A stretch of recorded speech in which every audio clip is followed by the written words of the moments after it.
Kembali lagi sahabat Excellent bersama kami dan juga saya Riri Artakusuma masih menemani Anda dalam Emotional Inspiration.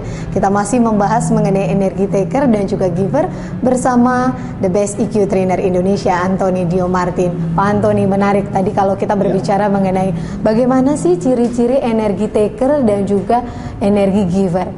Kalau energi giver sangat nyaman sekali ya Pak Anthony. Kita merasa nyaman di sekitar orang-orang seperti itu. Kita merasa energi kita semakin bergairah, kita semakin bertumbuh, kita semakin termotivasi di dalam bersama dengan orang-orang seperti itu. Nah, untuk energi takernya sendiri ini gitu yang kadang-kadang kita membuat nggak nyaman. Tapi satu hal yang juga menjadi pembelajaran tadi di segmen yang pertama, Pak Anthony sudah sampaikan adalah ketika kita menghadapi orang-orang yang sangat signifikan dalam kehidupan kita. Bisa jadi orang-orang terdekat atau pasangan kita sendiri yang juga mempunyai energi taker. Pak Anthony tadi menyampaikan soal kita berikan feedback, kemudian rasa sampai terakhir tadi mungkin bisa jadi pukulan, quote and quote ya.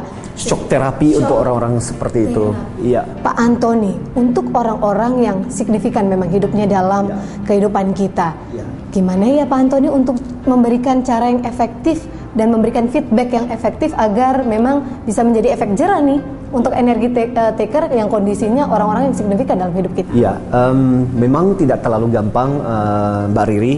Dan juga untuk para sahabat Excellence, biasanya kalau kita mendapatkan orang-orang yang energi taker di lingkungan yang terdekat dengan kita, misalnya di keluarga, memang biasanya lebih sulit buat kita untuk mengatakan. Tapi sebenarnya saya mengatakan bahwa justru karena kedekatan itulah sebenarnya seharusnya kita perlu lebih merasakan bahwa itu adalah sesuatu yang perlu kita sampaikan kepada mereka.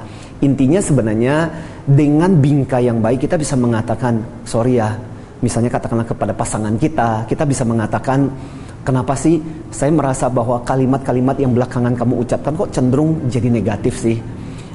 Sebab sahabat Excellence dan juga Mbak Riri, saya juga mendapatkan sebuah curhatan ini dari seorang istri. Dia cerita bahwa di rumahnya ada seorang suaminya yang taunya cuma beres-beres saja. Semua minta dilayani karena berasal dari keluarga yang kaya, yang semuanya sudah serba disiapin.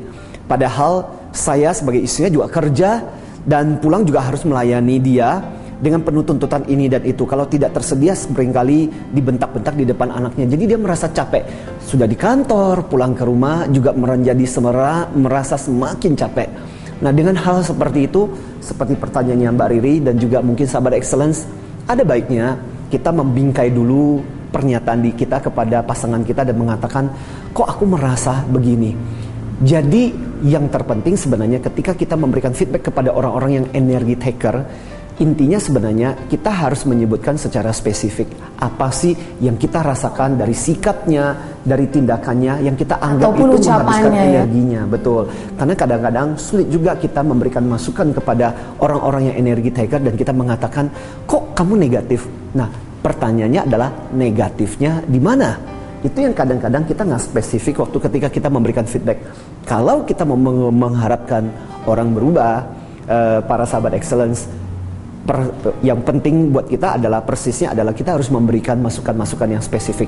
Semakin spesifik masukan yang bisa kita berikan, semakin orang itu tahu mana bagian yang dia harus ubah dari dirinya sebenarnya. Lebih jelas lagi. Betul. Begitu. Karena seringkali kita komplain tentang orang. Mbak Riri mungkin juga seringkali rasakan.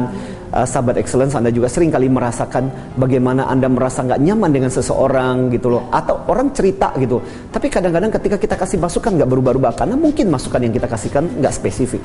Oke, sehingga dia juga nggak tahu apa nih yang mau dirubah. Betul, betul. Nah, Pak Anthony, apakah memang konsep yang tadi Pak Anthony sampaikan itu berlaku juga ketika kita berhubungan dengan partner kerja di kantor, begitu?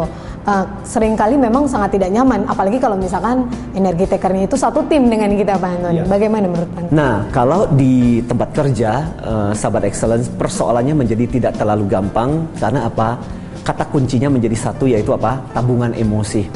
Nah, seringkali yang jadi masalah adalah kalau tabungan emosi kita nggak terlalu cukup tinggi, artinya tabungan emosi nggak tinggi itu artinya dia tidak merasa bahwa kita adalah orang yang dekat di dalam kehidupannya, dia merasa sebagai sahabatnya. Kadang-kadang biasanya kita nggak akan mendengarkan orang-orang yang seperti itu. Kan biasa terjadi Mbak Riri. Artinya kalau kita nggak dekat dengan orang itu, tiba-tiba ada orang itu datang memberikan feedback kepada kita. Biasanya kita akan mengatakan, ih siapa sih kamu? Ngapain sih kasih masukan kayak begitu? Karena kita merasa bahwa orang ini nggak punya tabungan buat kita. Karena itu saya merasa bahwa kata kunci pertama kalau itu adalah teman dekat kita, terutama di kantor. Kalau saya bicara tentang lingkungan di tempat kerja, kata kuncinya adalah bagaimana kita mulai harus dengan tabungan emosi yang cukup tinggi dulu. Baru setelah itu dia merasa bahwa kita cukup dekat dengan dirinya, dan kemudian dia mau mendengarkan apa yang kita sampaikan. Karena kalau enggak, susah rasanya untuk memberikan masukan kepada dia gitu. Apalagi kalau atasan gitu. Nah, atasan lebih sulit lagi. Ini lebih sulit lagi, Iya, Pak Antoni. Karena kita harus membangun semacam kredibilitas, sahabat excellence, di mata atasan kita. Kalau kita nggak kredibel, susah buat kita untuk memberikan masukan. Atasan akan mengatakan kan, lah kerjaan aja nggak beres, masa mau kasih masukan ke saya? Susah gitu. Makanya hal pertama-tama adalah kita sendiri harus kredibel dulu di mata si atasan itu, baru kita bisa mau mengubah. Kalau kita berpikir ya, kalau kita punya mimpi untuk mengubah atasan kita yang kita anggap perilakunya nggak terlalu menyenangkan. Jangan masuk dalam toxic apa itu namanya? Iya, istilah saya adalah toxic leader gitu. Tapi toxic leader itu nggak akan bisa diubah kalau kita tidak punya tabungan emosi yang cukup tinggi pada orang-orang seperti itu. Oke. Jadi make sure, saya bilang sahabat excellence, Anda punya keinginan untuk merubah, punya bos yang Anda rasakan nyebelin banget gitu. Hal yang pertama adalah bangun dulu kredibilitas Anda. Anda nggak kredibel, susah buat Anda untuk merubah atasan Anda. Oke, baik. Sahabat Excellent, kita semakin mengetahui sebetulnya seperti apa dan bagaimana cara untuk menangani baik itu rekan-rekan kerja ataupun juga orang-orang yang sangat signifikan dalam kehidupan kita apabila mereka dalam kategori energi taker, begitu ya Pak Antoni ya. Tapi satu hal juga nih Pak Antoni yang kita ingin ketahui, ketika kita memang sudah tahu cara-caranya seperti ini, seringkali kita ada kekhawatiran apakah hubungan kita dengan mereka ini bisa cukup lama. Apakah memang takutnya ada friksi setelahnya setelah kita memberikan feedback atau apapun itu. Kadang-kadang ada kekhawatiran seperti itu Pak Antoni. Apakah ini balik lagi seperti yang Pak Antoni sampaikan soal tabungan emosi? Ya, selain soal tabungan emosi sih sebenarnya saya merasa sahabat excellence niat pun penting. Ya, karena saya seringkali bercanda, ayam meloncat apanya duluan? Jawabnya sederhana, niatnya dulu. Ayam meloncat, niatnya dulu. Jadi intinya adalah semua tindakan kita dimulai dengan apa? Niat kita. Kalau niat kita baik, misalnya contoh kita memberikan masukan kepada seseorang, sebenarnya niat kita adalah supaya dia bertumbuh, supaya dia bisa menjadi lebih baik. Mungkin itu bisa kita sampaikan di awal-awal ketika kita kasih tahu, sorry ya, saya akan menyampaikan ini meskipun kedengarannya pahit, kedengarannya tidak menyenangkan. Tapi intinya adalah sebenarnya saya sayang dengan kamu, saya merasa kamu sebenarnya punya potensi, saya merasa kamu bisa berkembang. Maka inilah yang saya akan sampaikan kepada Anda. Jadi kalau niat kita baik dan kita bisa sampaikan, pada dasarnya orang mau kok sahabat excellence mendengarkan apa yang kita sampaikan. Oke, baik. Sahabat excellent, mudah sebetulnya bagaimana kita juga bisa memberikan feedback kepada orang lain ya Pak Antoni. Seperti yang tadi Pak Antoni bilang, yang pertama harus diperhatikan tabungan emosi dan juga niat kita sebetulnya.